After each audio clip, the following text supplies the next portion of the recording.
Rudolph the Red-Nosed Reindeer. The next movie in my 12 Nights at Christmas. Sorry that it's taking so long, but the rush to Christmas has meant everybody is getting things done, so work has been tough.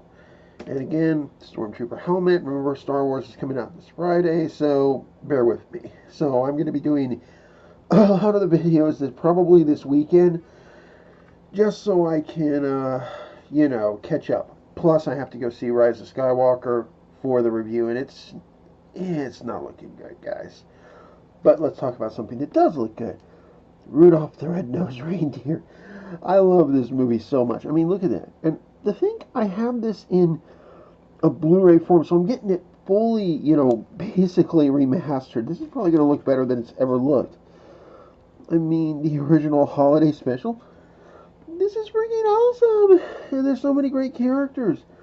Now, what I love is that, much like Santa Claus is Coming to Town, there is a narrator. There's a host right here, and this time it's a snowman, which I always found pretty cool. And they made this character look really cute and cool. And I love that this show right here has actually inspired other takes. I mean, everything from animation to CG to, more stop motion. I remember a Robot Chicken episode where they were all turned into gangsters. That was pretty funny. This one show, I can't remember the name of it to save my life, but I saw it on Sci-Fi. It was like an adult sci-fi show. They were making fun of everything from Star Trek, Star Wars, and in that episode they made fun of both Easter and Christmas at the same time on this planet. It was like a holiday world. And they did a Christmas special and stuff. They had the evil Darth clown Vader thing come in with a rocket launcher and a sleigh with, was it a robot? I'd have to find it. I think it was Tripping from the Sun or something like that. But basically, this show has done so good. And you have such great characters. There was also something else I forgot to mention when I did the Grinch, is that, here he is, right here. This character, one of the songs he does, the character in the new Grinch movie who had the big fluffy beard, he was singing the same song, and they do, as you can tell, kind of look alike. I actually laughed, and both of these are Universal movies, by the way, too. So I can see how they would get away with that.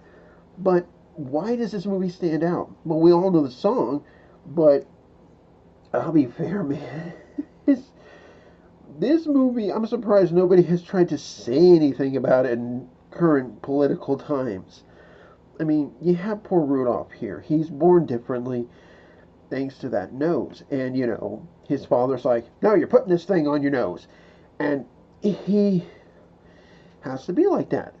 And what I like is that for this movie, and this is actually one of the little surprising things. It's just a little touch, but it really sells the movie, is that you have him, when he doesn't have that thing on his nose, he talks very normal, very much like a kid. And then when it's on, he's like, I'm stuffed up.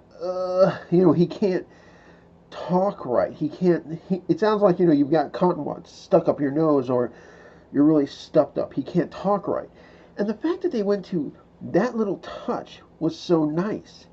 It actually does good. Of course, you have a reindeer who's like one of the big reindeer and stuff, and he's got like a coach hat on and stuff, and they're playing the reindeer games. And of course, once the kids see the other kid reindeer see the nose, they're like, what's wrong with you, you freak? Well, I don't know if they say that. It's been a while since I've seen it. Oh my God, no. And then, of course, you have them like, you won't play any more reindeer games. It's like, dude, are you trying to sound like some 1930s sort of New Yorker or something? Because it's working real well. Then, of course, you get introduced to the other misfits. You have, of course, here, where is he? Right there. You have the elf who wants to be a dentist. I'm not kidding. But if you think about it, that would probably be a good idea with all the cakes, candies, and freaking candy canes they eat.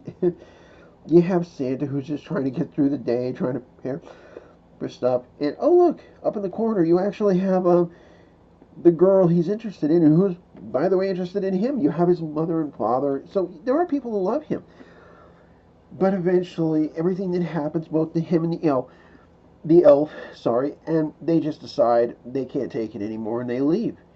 And that's where our story, kicks in. You have this adventure of these outcasts running away, trying to find their own place, and it just keeps getting better.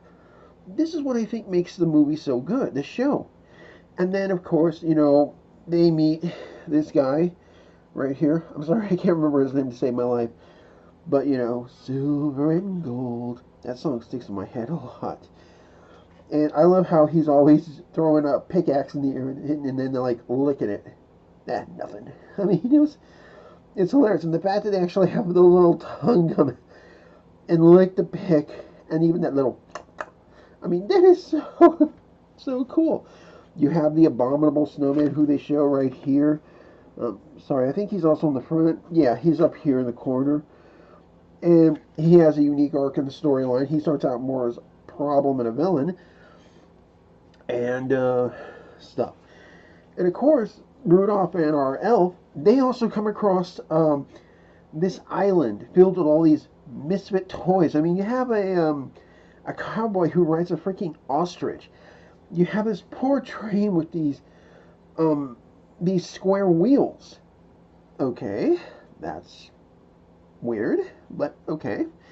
And more stuff. It was actually very intriguing and good.